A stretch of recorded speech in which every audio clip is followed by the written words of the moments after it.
Hello, friends. Wow. So glad to be with you again. Welcome to Havila School of Marriage, our men only slot corner. For the last 2 weeks, we have been talking about men, the good man.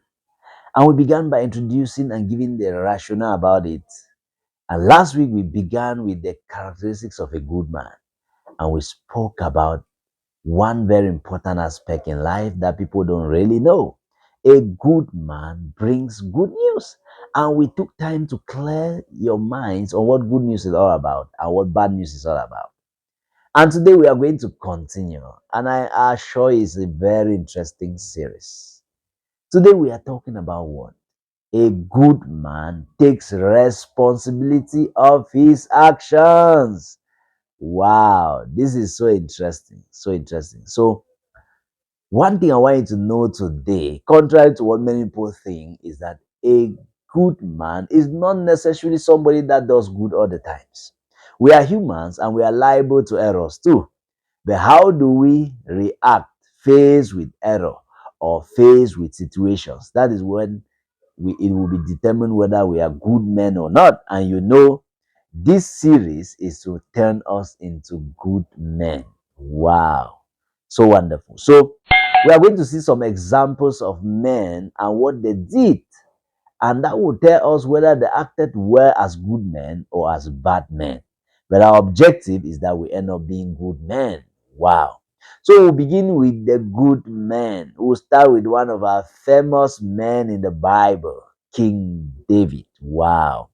King David was a very good man. In fact, he was so good that he was described as an angel by several kings. But there came a time in his life when he made a fatal mistake. He was supposed to go to war, if you see in 2 Samuel chapter 11. He was supposed to go to war, but he didn't go to war. He stayed in the palace. And because of that, challenges came, sexual temptations came, and he ended up taking his servant's wife, slept with her, killed the servant, and took the wife to be his wife. And that's how God came to him and called to mind his sin, his error. And Bible tells us that King David acknowledged his sin. If you read Second Samuel 11 to 16, Second Samuel chapter 11 to 16, and then you also read Psalms 51, you see that David acknowledged his sin before God and before the whole world. And he went ahead to ask for forgiveness. So if you made a mistake, how do you behave? We are going to see other examples for you to know. He acknowledged his sin. That is one thing about a good man. We acknowledge our errors. We don't cover it as King Saul did. We are going to see King Saul's example, the one whom David succeeded. He made a mistake. God sent him to battle, and the instruction was for him to go and destroy a whole nation for the abominations. But he went and spared the life of the king. And when he came back, he went ahead to even offer a sacrifice before the priest came. He was not liable to that. He was not authorized to do that. He did that. Those were errors that he made. Some people think that maybe God did not favor him, but that's not the case. When the priest called his attention to the error he made, he acknowledged before the priest, but he didn't want his sin to be known before the people. So if you open to 1 Samuel chapter 15, 1 Samuel chapter 15, you will see it there. And verse 30 is key. 1 Samuel chapter 15. So he told the priest, still come with me and offer sacrifices before the people. Honor me before the people. I made this error, but honor me before the people. Don't make the people to know that I made this mistake. That is so fatal. It was such a fatal error that caused him to be rejected. That's why he was rejected as king, because he covered a grievous sin before the people. He didn't acknowledge his error. So he led Israel astray, and he didn't want them to know that he led them astray. That's so a good man does not cover his sin. A good man does not cover his sin. Wow. Second thing about a good man does not break his promise. He takes responsibility for his action. We see Jephthah in Judges chapter 11. Judges chapter 11, you read from verse 1 to 30 to 40. Judges chapter 11 from verse 1 to 40, verse 30, verse 34, and verse 39 is key. He was to go to battle and he prayed to God. He said, if you give me victory and I return from battle, the first thing that comes out from my house, I'll offer it to you. And when he returned, his only daughter, who was still a virgin, came out. And he had to honor his promise that he made to God. So he offered her to God as a sacrifice. He took responsibility for his action. He was a good man. He was a good man. We see another example of a good man. Peter. Peter. Oh, brother Peter. In Matthew chapter 26, you can read from verse 75 upward. You will see it there. In fact, from verse 68 upward. Peter, Jesus told him that before the cock crows 3 times, you will deny me. And he said, no, I can never do this.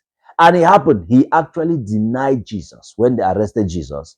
And Bible tells us that he went out and wept bitterly. Verse 75 will tell you. He cried. And when Jesus came in John chapter 21, Peter was he was so sad before Jesus. He was showing remorse and feeling guilty for what they did. And Jesus restored. So he did not run away from Jesus after making that mistake. So when you made a mistake, when you break your promise, if it happens that maybe something happens, you promise somebody. Peter promised Jesus that I'm going to be with you, I'm going to go with you, even to death and to prison. And when they arrested Jesus, he broke that promise. He ran away. He denied Jesus. No, the others ran away. He followed from a distance. And then he denied Jesus 3 times. He cried. But when he saw Jesus, he did not run away. He came close to Jesus again, though he was feeling sad. And Jesus restored him back to himself. That is the attitude of a good man. That's the attitude of a good man. We take responsibility for our actions. We don't try to cover them like King Saul. We don't try to act like a hypocrite like Pilate, Pontius Pilate. Pontius Pilate in Matthew 27, you can read from verse 17 to 24. He had people in his custody. They were thieves. He knew very well, everybody knew. He knew that Jesus was innocent. In fact, his wife even told him that Jesus was innocent. And he knew that Jesus should be released. But he came before the people and said, whom do you want me to release? And when the people insisted that Barnabas should be released and Jesus should be crucified, he said he took water and washed his hands, claiming innocence before people. You claim innocence before people, knowing that you are the one that has caused that trouble. You are responsible for somebody's agony, but you try to wash your hands off it. You are not a good man if you act like that. That's not a good man. You will not contribute, slander somebody, or we said that good men don't slander. Slanderers are bad men. And again, Adam did what? Adam tried to push the blame. He did not take responsibility for his action. God gave him instructions in the garden. Eve was not there. And when Eve came, Adam surely told Eve. And over time, he drifted from God's presence with his wife. And the serpent came and tempted the wife. And the wife took the fruit, came and gave him. He knew the instruction. He ate it. That was not the problem. The moment they realized that they have made a mistake, rather than owning up and going to God, they covered themselves. They started hiding. They started hiding from the Lord. And when God came and was calling, they were nowhere to be found. And God finally found them. And when he asked them, why did you do this? He said, the woman you gave me. He pushed the blame to God.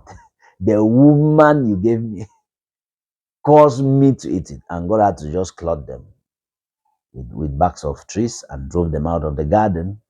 That's why he pushed the blame. Good men don't push blames. Good men don't push blames. The last but not the least is Cain. Cain, who lied. Good men don't tell lies. They take responsibility for their actions. He killed his brother, Abel. If you read Genesis chapter 4. And when God came, God first of all warned him. He went ahead to do it. And when God came back, rather than owning up and say, well, sorry, I yielded to that temptation, I killed my brother finally. He asked God, am I my brother's keeper? Hey, I don't know where my brother is. I'm not my brother's keeper. He lied. And he was so rude even to God, his maker. And that's how he was driven out of God's presence and he became a vagabond. So today, become a man that takes responsibility for his actions. Those are the men that people respect. There's one great man who was president of one of the greatest nations on earth. He made a mistake, and the whole world was waiting to know what will happen. He acknowledged the error before everybody.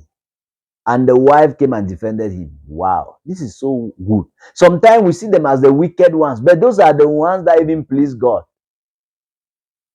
So, how do you behave faced with an error, or faced with a promise you made and maybe you do not respect it, or faced with an instruction you received and you do not respect? See, Samson, a great man got caught. If you read from Judges chapter 13 onward, you see story. He was a great man, mighty man. God gave instructions. He went against it. He behaved as a bad boy at the beginning. He was a Nazarite. He was not supposed to see dead animals, but even when I ate from the mouth of a dead animal. And he went ahead with prostitutes and had made mistakes. But at the end, even when his eyes were plucked off, he repented before the Lord. He acknowledged his error and still prayed that God would give him a second chance. And at the end, he fulfilled his calling. Sometimes we talk about him, we see only his errors, but listen to me, he fulfilled his calling because he repented. He truly repented. Though he died in the process, but he truly acknowledged his errors. He went astray and he acknowledged his errors. The prodigal son, the same. He was a good man. He was a bad boy at the beginning, but at the end, he acknowledged, he took responsibility for his actions, and he was ready to return and become his father's servant. So take responsibility of your actions henceforth as a good man. No matter what happens, the errors you make or the errors you've made before, if you are a person that acknowledges your errors or who takes responsibility of your action, who does not try to cover it, to push the blame, who does not lie, who does not try to behave act hypocrite, God will always use you. He will always bless you. Thank you very much for watching. Share this, subscribe, and share it to so many men. Let men hear this. Let them watch this video and let's turn the tide. Thank you very much. God bless you.